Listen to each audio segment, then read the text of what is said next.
Dude.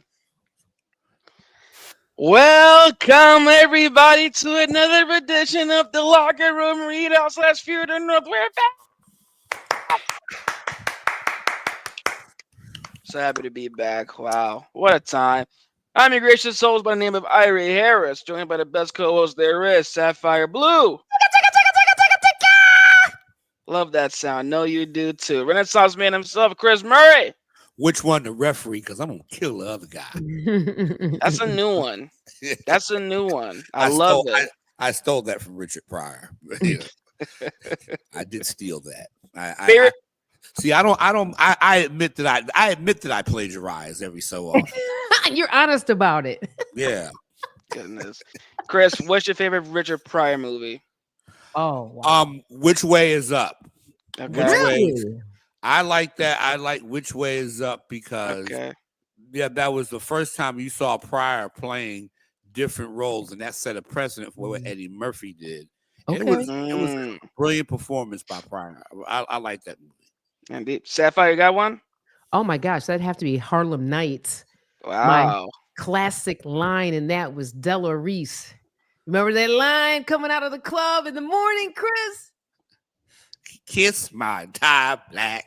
She inhaled deeply. She said my entire arse. I mean, it was I use that clip sometimes in business.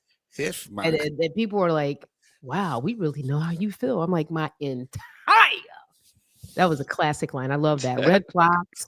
I mean, all the greats were in that movie. Yeah, absolutely. I love it. All right. I'm going to throw a wild card at you guys. Stir Crazy. I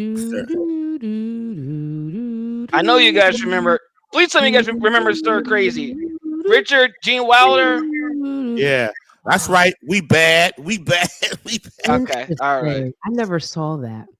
Oh, that's but I did see Willy hilarious. Wonka's Chocolate Factory with Gene Wilder. Love Willy Wonka. That was a great movie. I said good day, sir.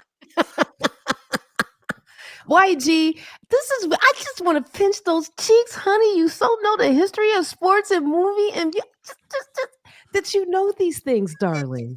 Cheeky. The next when I see you, better be ready. Oh shoot! And when I see it, I'm gonna clown you. That's why I love you guys. Want to be in the show with nobody else. You guys heard it here. Y'all not getting this nowhere else. I promise you. National, whatever. Y'all not getting this nowhere else. Respectfully speaking. All right, we got a lot to dive into today. Obviously, the AFC North football, the division. So much going on. So much. It's not even as though they're performing or displaying themselves to be the best in the league. They just got so much going on from top to bottom. News everywhere, moves, places, interdivisional trades, and of course. We're going to touch on a bit of the rest of the sports world, WNBA Finals, MLB playoffs. But before all that, of course, you got to, as Renaissance Man would say, pay the bills. Sapphire? Oh, you right. At the BGC Sports Network, we would love to get your feedback on our network because your feedback helps us to improve and present to you, the listener, with the best possible programming for your listening enjoyment. So just leave your first initial, your last name, as well as your feedback at comments@bgcsports.net. That's comments@bgcsports.net. And thank you for making us better and your first choice for sports talk that's lit 24/7, the BGC Sports Network. I love it. Let's do it. Now, like I said, we're gonna get to the meat and potatoes of what's happening in this division. However, it is only right to just start with the best team in the division and get them out the way. In the Pittsburgh Steelers, 3-1, coming off of their bye week. Now, we spoke a bit about their first 4 games and how they're finding ways to win, even though the defense is not really showcasing dominance. It doesn't really feel like Blitzburg just yet. But when you look at it, and when you look at they had an early bye week, so obviously they got the Browns and Bills coming up which we'll get to the bit. But then they got some real good opponents coming up afterwards. You still got the Packers, still got the Colts. Their offense has been out with Daniel Jones and their Bob Cooter doing their thing.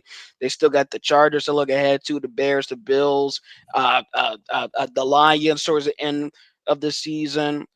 What will it take? And Sapphire, we'll start with you first. What will it take for Pittsburgh to keep this rate consistent as far as their wins increasing and the losses staying as low as possible? What will it take for that to happen through what you've seen through the first 4 games so far?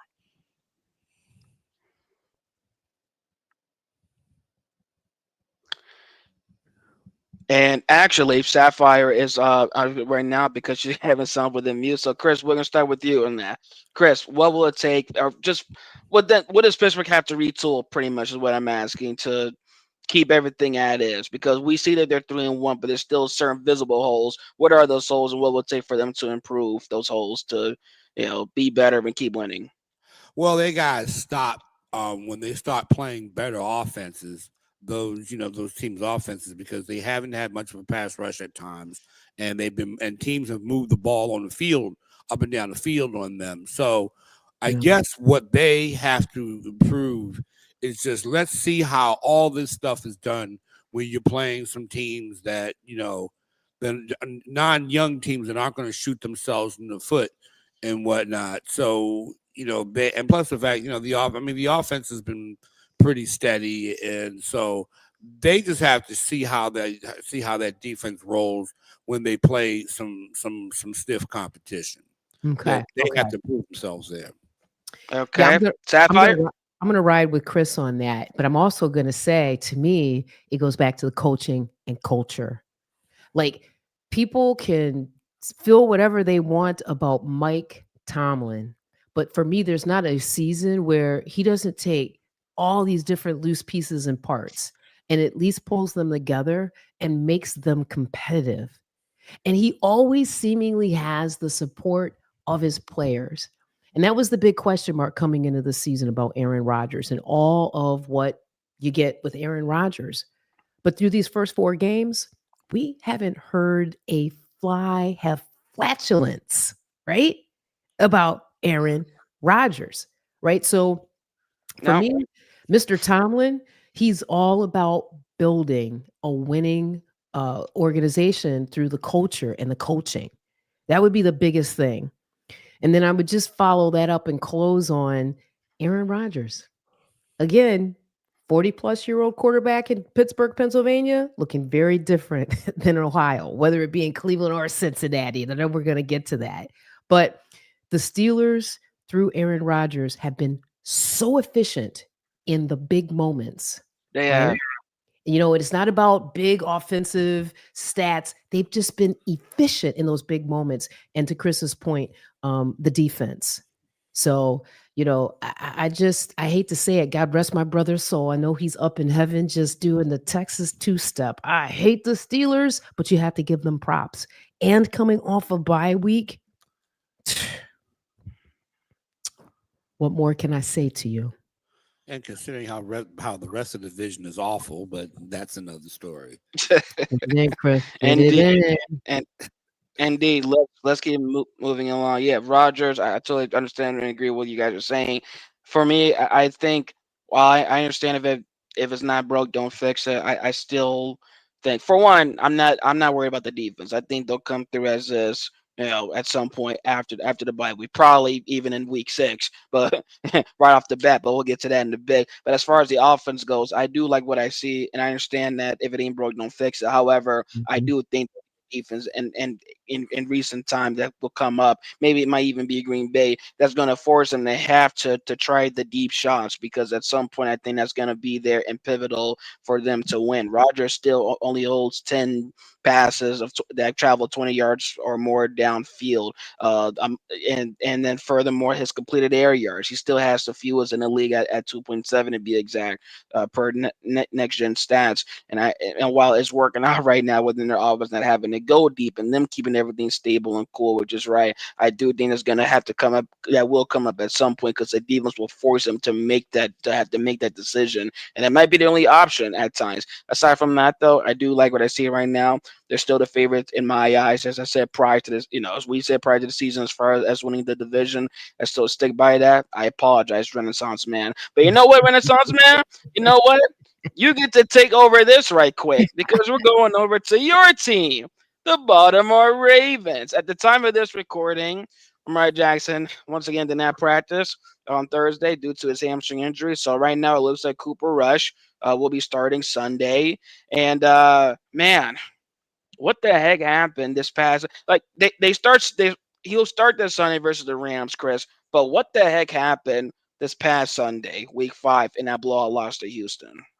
Well, it's quite simple, and it's very scientific. They got their arses handed to them.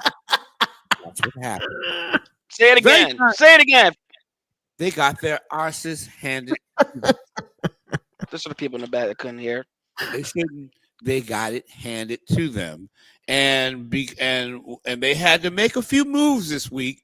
I mean, they got rid of the kid Odo Owe, the linebacker, traded him to San Diego, and what's up with that? By the way, from your perspective, from any insight that you've heard or seen, what's up with that? What was the cause of that move, and why to his brother of all coaches?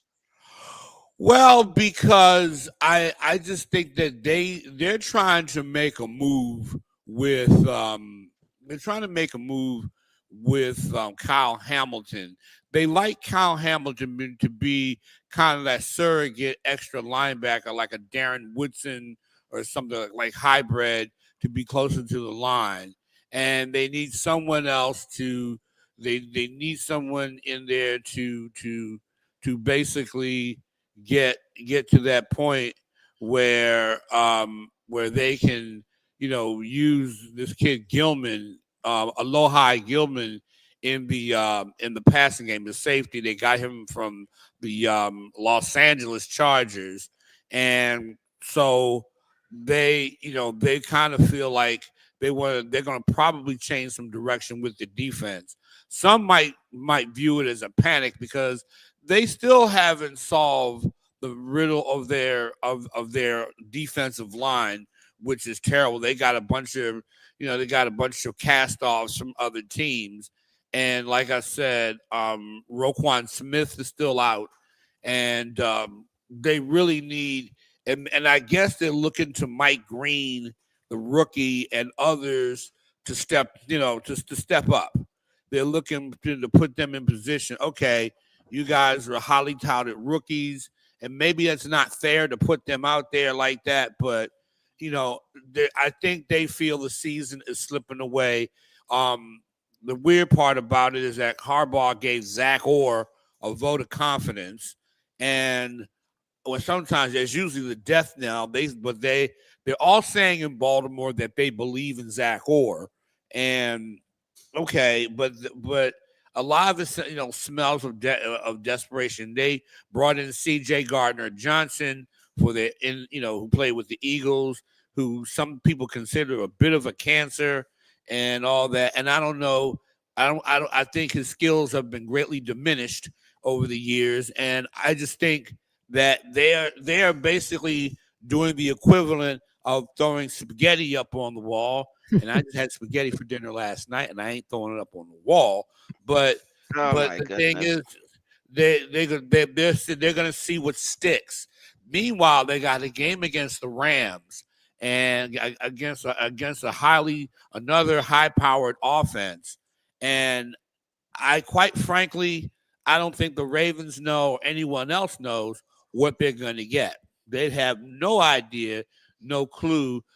But a lot of people says that when things have gotten tough in Baltimore before, including when they go back to their last Super Bowl year in 2012, things got really bad with the offense. They had to change, coordinators, and they got it together well enough to go through a Super Bowl run and win it. I am not that optimistic about this at all. And at the end of the day, that's where we are. Okay, Sapphire. We got a little over a minute left in the segment. I want to take carried away.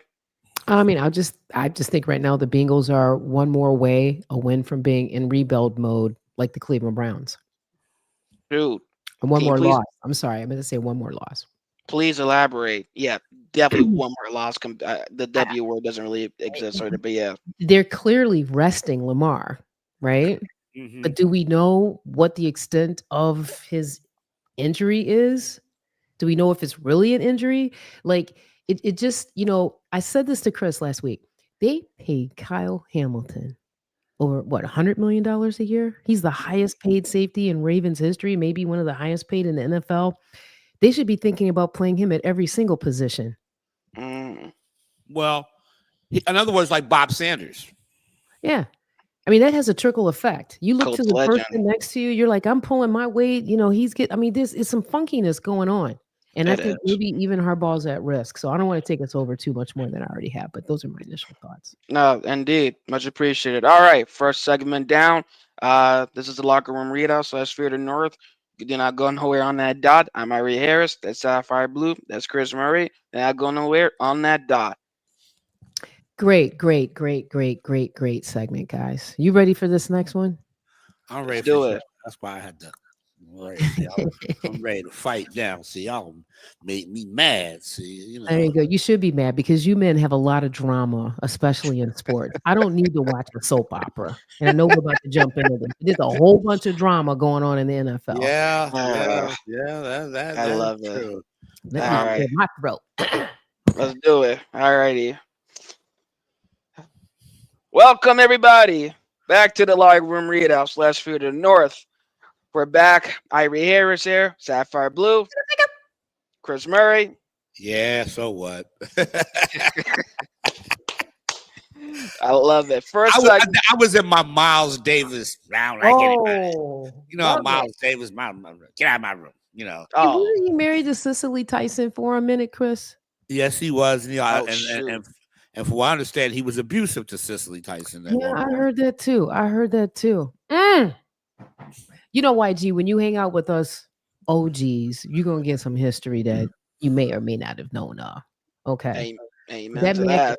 he could play that trumpet though. Let me tell you, he can play that trumpet. Cooking, Mm. cooking. Ah, we love Miles. Now first segment started off obviously within the AFC North talking about Pittsburgh and Baltimore, and we had to for this week at least we had to get those two teams out the way because this next segment is all about Ohio. OH. I-O. Oh, and we're Hey, not talking about the Buckeyes. Mm-mm. We're not talking about the best team in the Mm-mm. state with all due respect. We're talking about the Cincinnati Bengals Isn't that and the sad? Cleveland Browns. Isn't that sad? Why? Because Paul Brown is not the only person that's linked to both franchises. Yes, I took it there.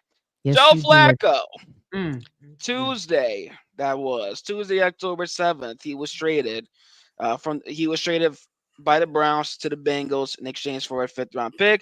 Cincinnati also received a sixth round pick in the exchange as well. And obviously, at the time of this recording, Zach Taylor spoke and said, "Yeah, that he's looking to start Flacco right now off the bat on this Sunday." And guess what team they play? Guess what team they play, guys? Let me The Green guess. Bay Packers. Interesting. So Remember, fascinating. the Browns It- currently right now at the time of this recording are 1-4, and their one win was with Flacco in the pocket versus the Green Bay Packers. An upset win thanks to their tremendous comeback play in the final 8 minutes of that Week 3 game. Fast forward to Week 6, and Flacco will be starting again versus the Packers, this time on the road before the other Orange team. Now, Crazy.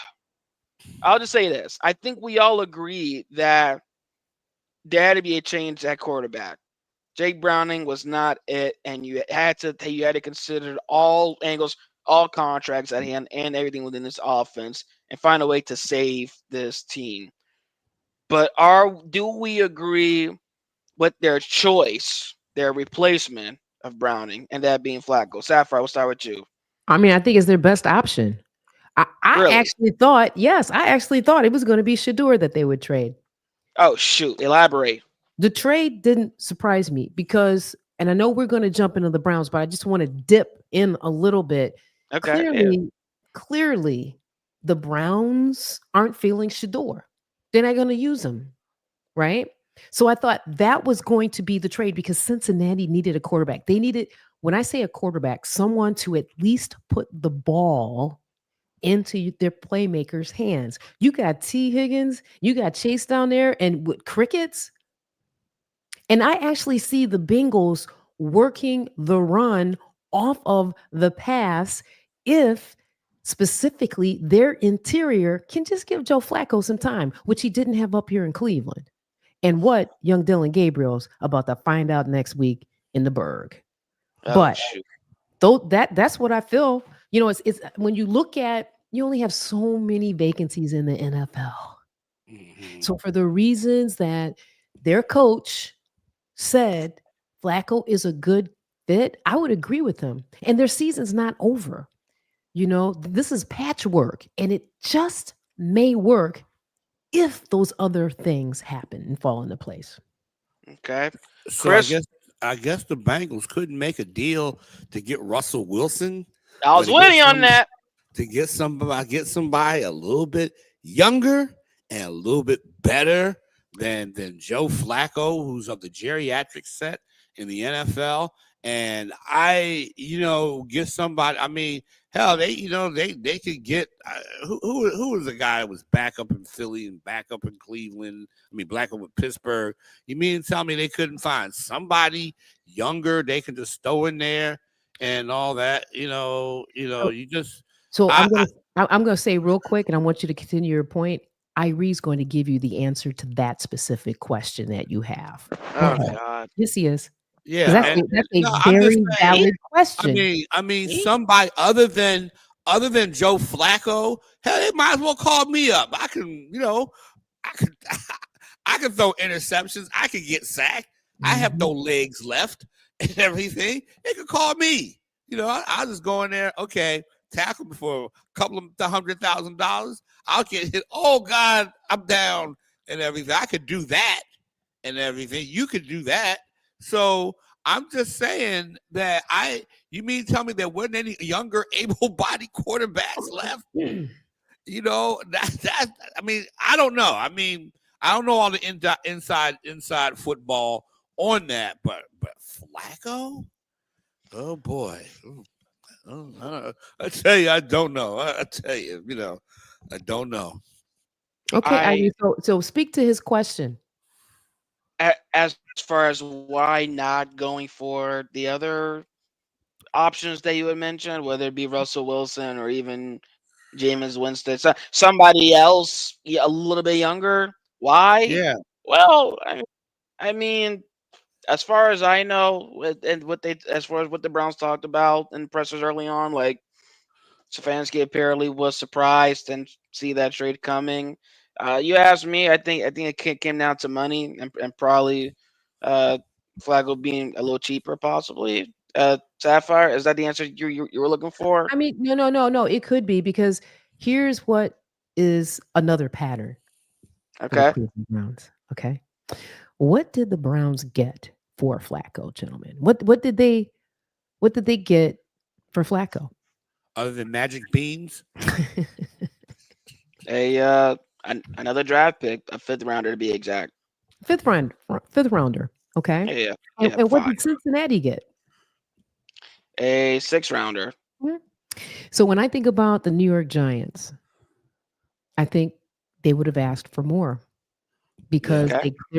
they clearly have seen a team in the Cincinnati Bengals that are desperate to be competitive enough and long enough for Burrow to return. And I say this is a pattern for the Browns because remember a couple years ago, they let Mr. Callahan walk down to Tennessee without getting anything in return. Like, and again, I keep saying this. I know we're going to talk about the Browns, but this is another example of why they need to clean house. who's These are bad Cincinnati? decisions. I'm talking about the Browns. Probably both. Probably both Okay. of anything. You know what? As crazy as this may sound, I think Flacco could work if he just gets the protection. He's a stretch passer, See, gentlemen. They have two of the I got you. highest Can I, rated, like performing wide receivers in the league. He just needs to get the ball into the playmaker's hands. And I'm not talking about a 40, 50-yard bomb every time, but chunk plays.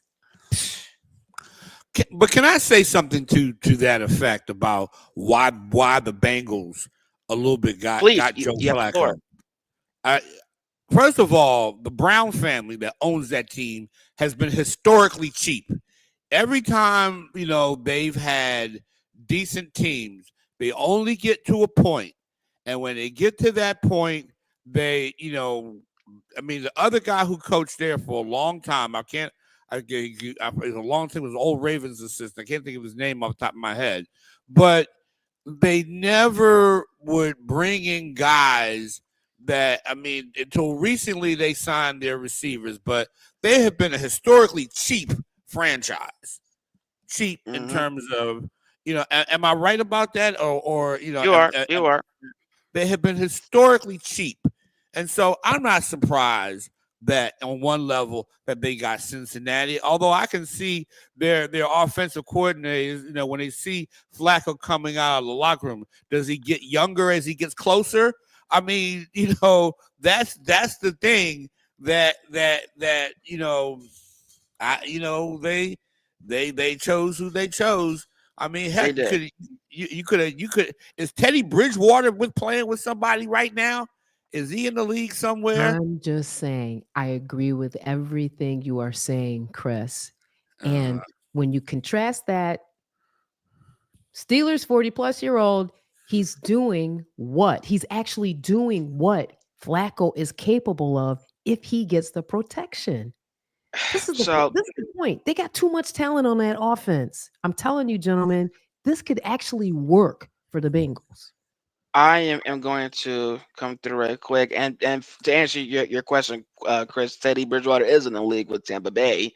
okay, Uh, I just wonder, is anybody else out there? yeah, I get it. I get it. Now, as far as like, here's my thing, right?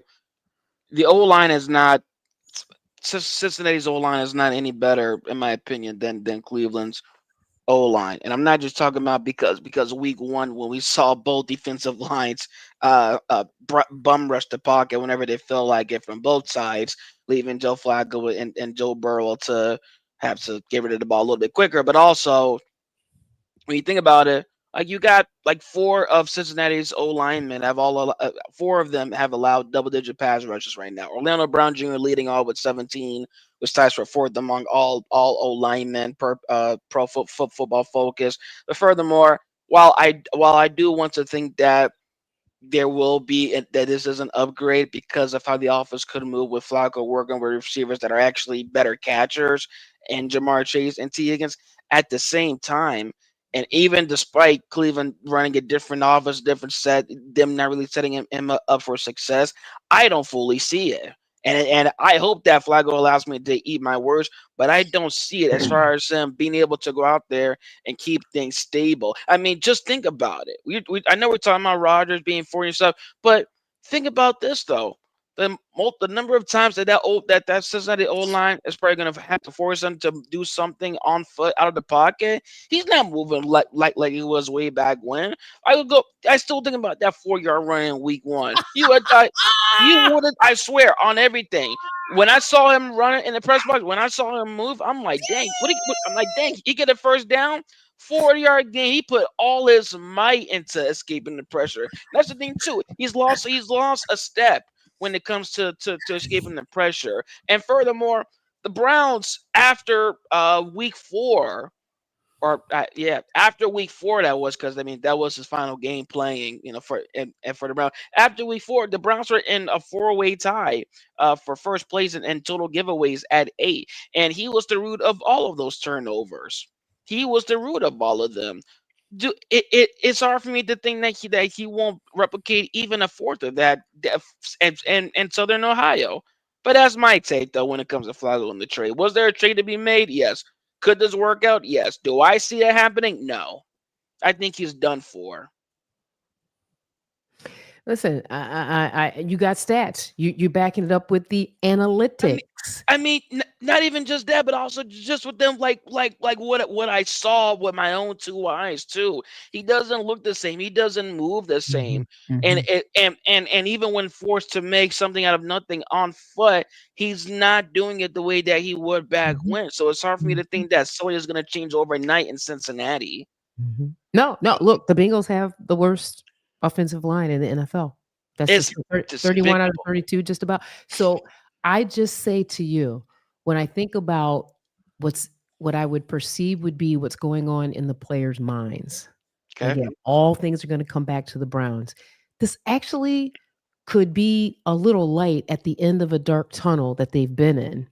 I mean, we just don't know, just the change in personnel, the change in energy, if he can just move those old bones enough, okay, okay, all to right, get the all right. ball No, into tees I or like this. I'm just saying, I and like this. and Chris, you know what? Old Those bones. old bones.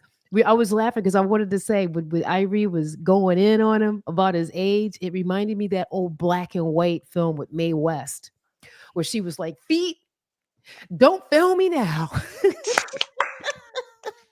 And, He and put all his energy into those 4 yards, Irie. Don't hate.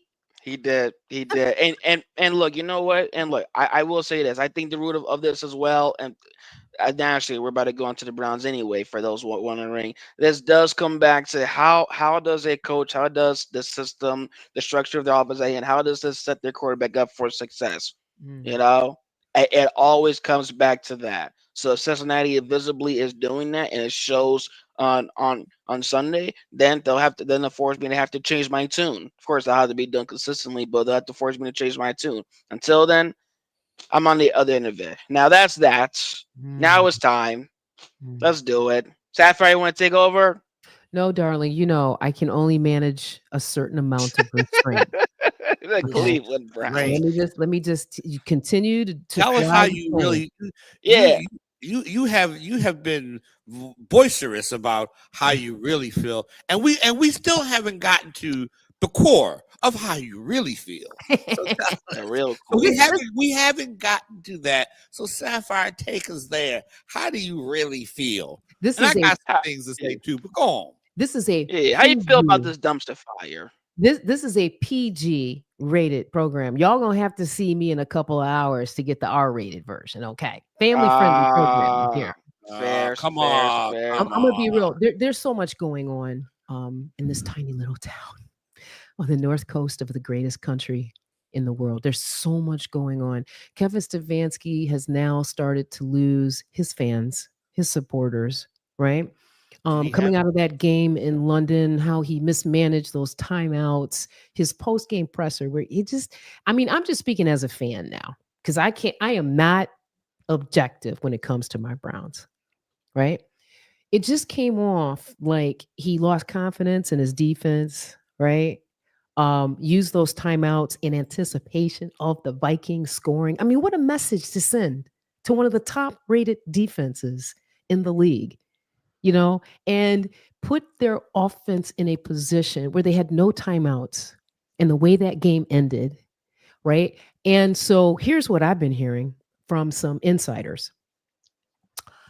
Most people are ready to wish him the best and watch him turn and sashay away and have Jim Schwartz step into that head coaching position. I'm telling you, insiders are telling me this. I'm talking about, I read down that street in Berea, Ohio, No, no comment. because he is showing, at least for me again, his consistency that he doesn't know what he's doing. He doesn't know how to coach in those real big moments other than pull out that Madden play calling sheet, right? And he doesn't have a connection with these players. There's so much going on off the gridiron that it's affecting this team. And that is why I really thought they were going to pull the trigger and find some place to trade Shador. And I'll close on this. The whole thing, okay? The how he nuanced and wordsmith, hey, it happened quick and we didn't really know. And he knew exactly what was going on. There's no way a head coach in the NFL does not know his first or second string quarterback is not in going to be a part of a trade.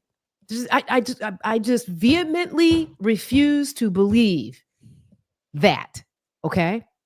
And the fact that he has not named Shador Sanders the backup quarterback, this is insanity. This is insanity. The inmates are running the asylum. He and that doggone Andrew Berry. I just wish them the best in another city with another team. I mean, I'm just going to stop right now because I'm about to lift off. Enough is enough. Should have been gone. We have 30 seconds left in this segment until we move on to the final. Obviously, we'll carry this over into the last segment. Chris, do you have a little preview of what you're gonna what you want to live in the next 20 seconds? What you want to say? What I want to say, well, 20 seconds.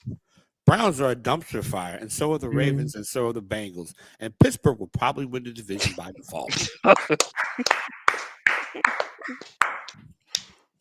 No wire hangers. Okay. No more wire hangers. Oh man, they got to go.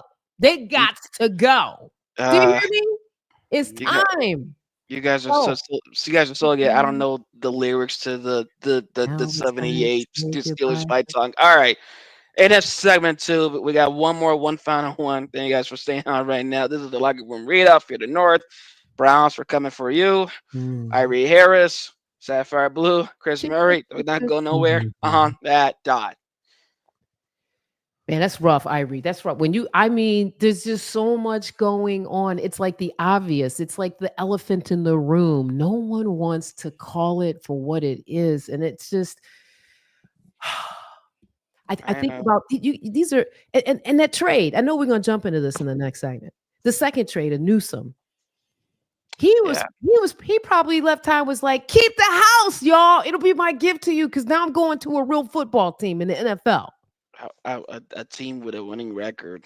So congratulations to him. Happy for him. Actually, happy for Joe Flacco. All right. Let's do this. Last segment. 3, 2. Welcome, everybody. We're back. Last final segment, the Locker Room Readout for the North. I'm Irie Harris. That's Sapphire Blue. That's Chris Murray. Here we are. All right, Cleveland Browns, we're at your head.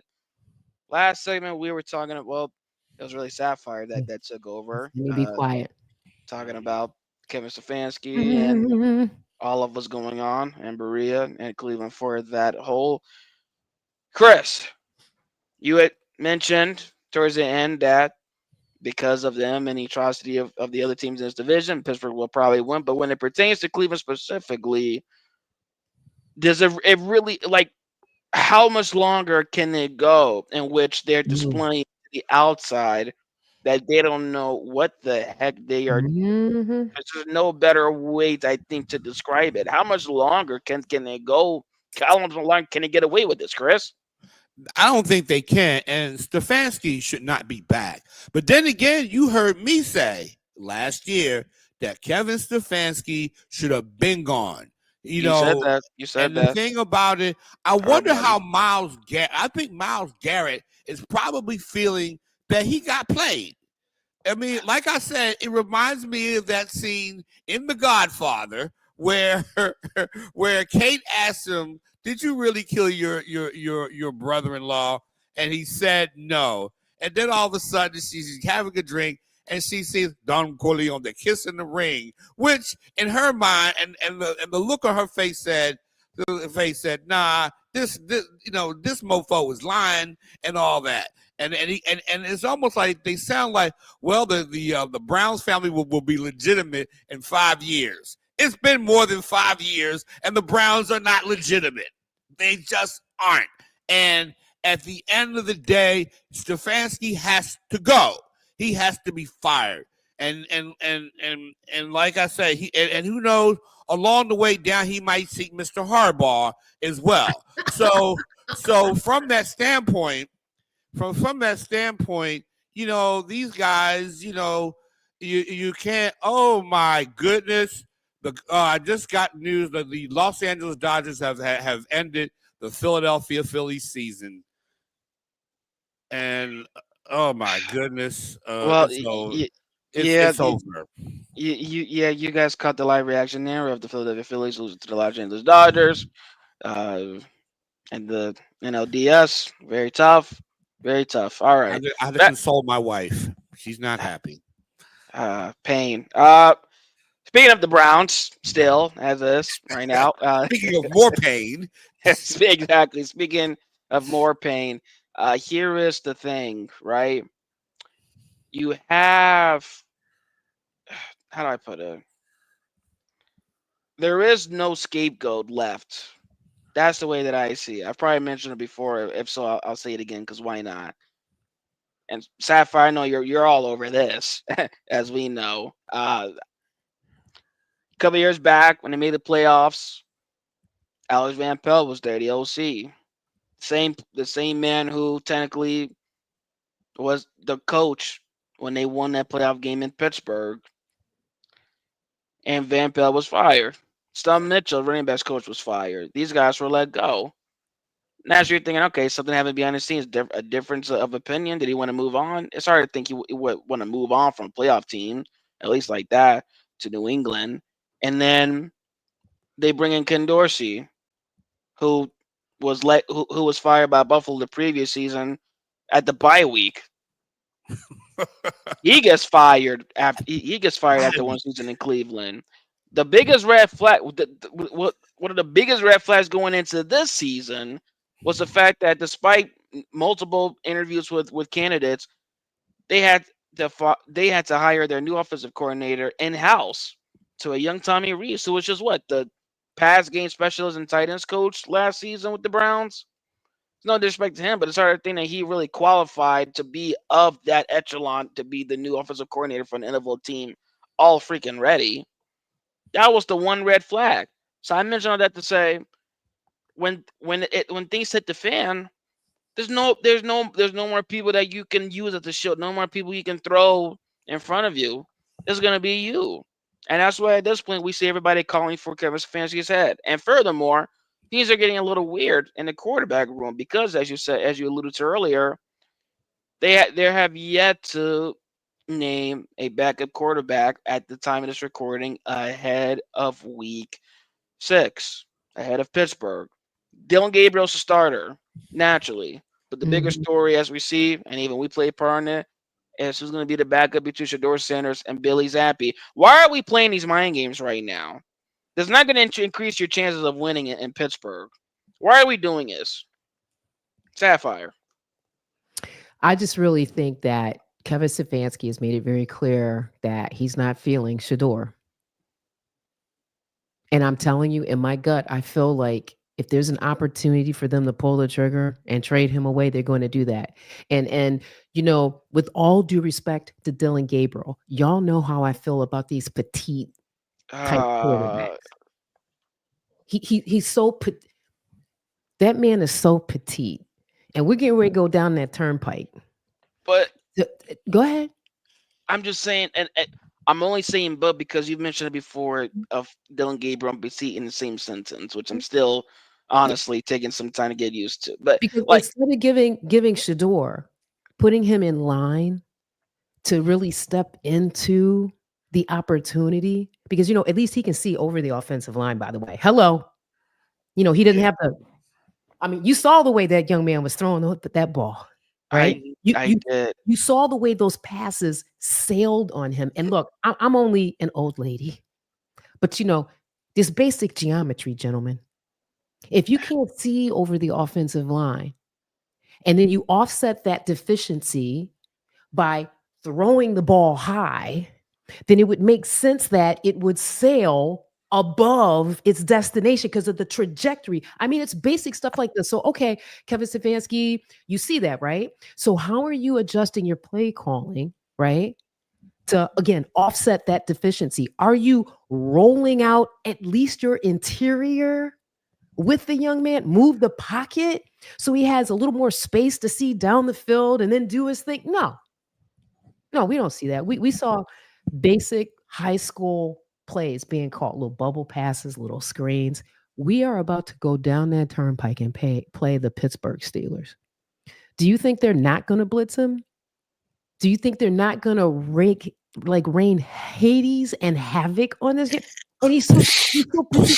I'm just saying.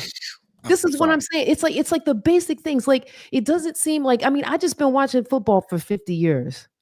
You The, have. the, the great coaches don't just call plays based on the down situation. They understand what the capabilities are of their players. They get that. And Okay. they call plays that are designed to embellish their strengths. It doesn't seem like it's that complicated on the surface. But this guy,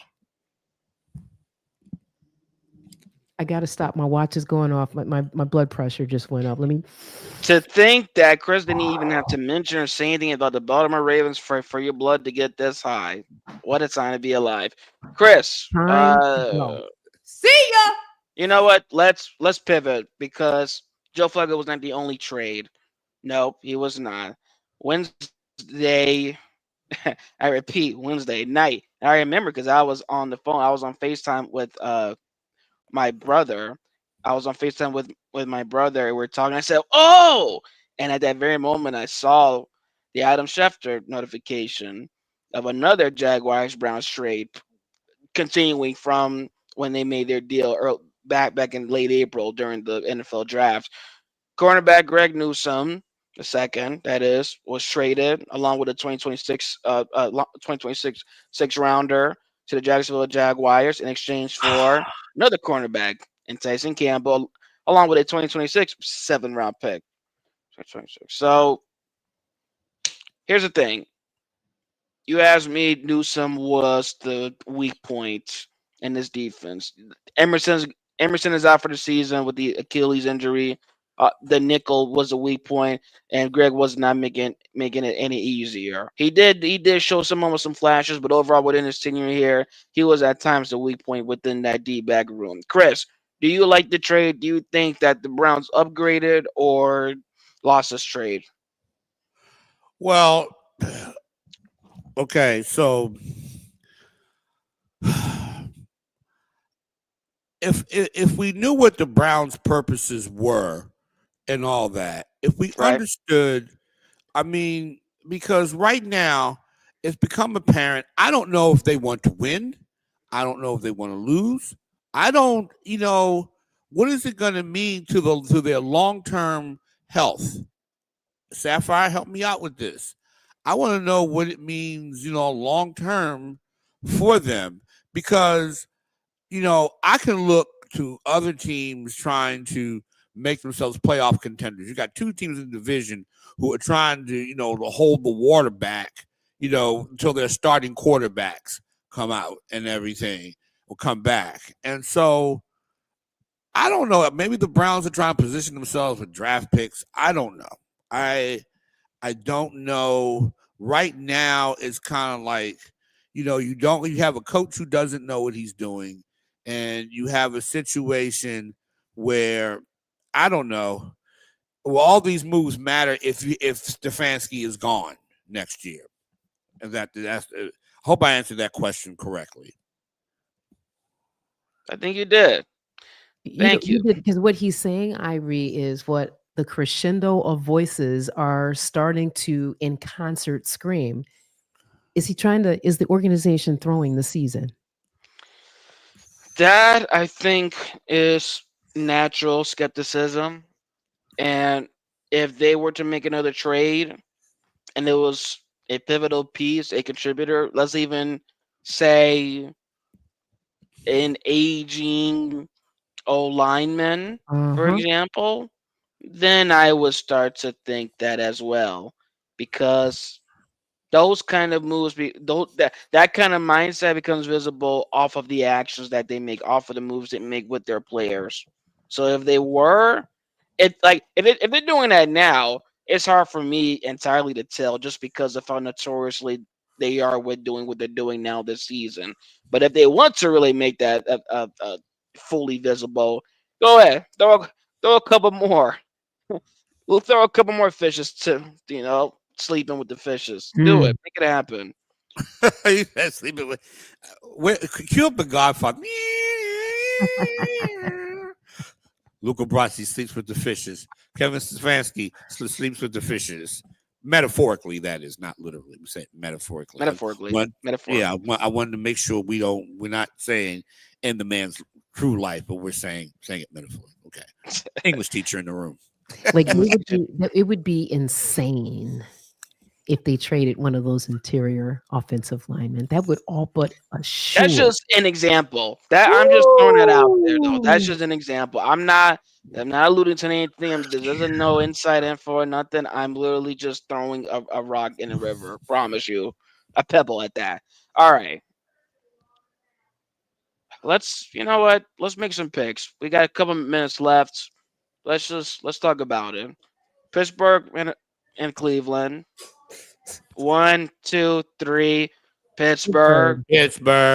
Okay. All right. I don't want to make sure. I assume that we are on the same page. I just want to make sure. Okay. Cincinnati, new look quarterback who is technically familiar with their opponent. Cincinnati at Green Bay. Green Bay. 1, 2, 3. Green Bay. Green Bay. Okay. And last but not least, Chris. The Baltimore Ravens. Brother, hosting the Los Angeles, man, oh man, the Los Angeles Rams. I'm probably wrong about this, but I'll be a knucklehead today, and I'll pick the Ravens to not lose as badly, and then come back the next week with Lamar Jackson. I think I don't know what's coming out of this team because they are in disarray. And I do not expect them to win. I want them to win, but I don't expect them to win because they are still in disarray. LA Rams, Los Angeles Rams. Fairs. I hate LA. We'll save that for next week because that we need to know and find out about why. What happened out there? What did LA do to you? That's for next week. I'm going with the Rams on this. I'm not going to down Sean McVay and his savviness as a coach, nor the squad that has really done well and exceeded my own expectations. I'm going to take them versus Baltimore. Sapphire? Well, the Rams. I mean, come on. What are we doing? Okay, beautiful. All right, everybody. That is it for the show. Thank you all for listening. And before we bounce out, listen, all props to Asia Wilson. The Aces are up 3-0. That shot that she took and made last night with two defenders in her face defines. She's already cemented her legacy. That is an assassin out there. So just want to put that out there. Okay. Appreciate that, man. In fact, take us out, OG. Listen, up next, it's Sports from Her Perspective with Natalie Hicks and Corey Hicks, Mr. Sportsopedia.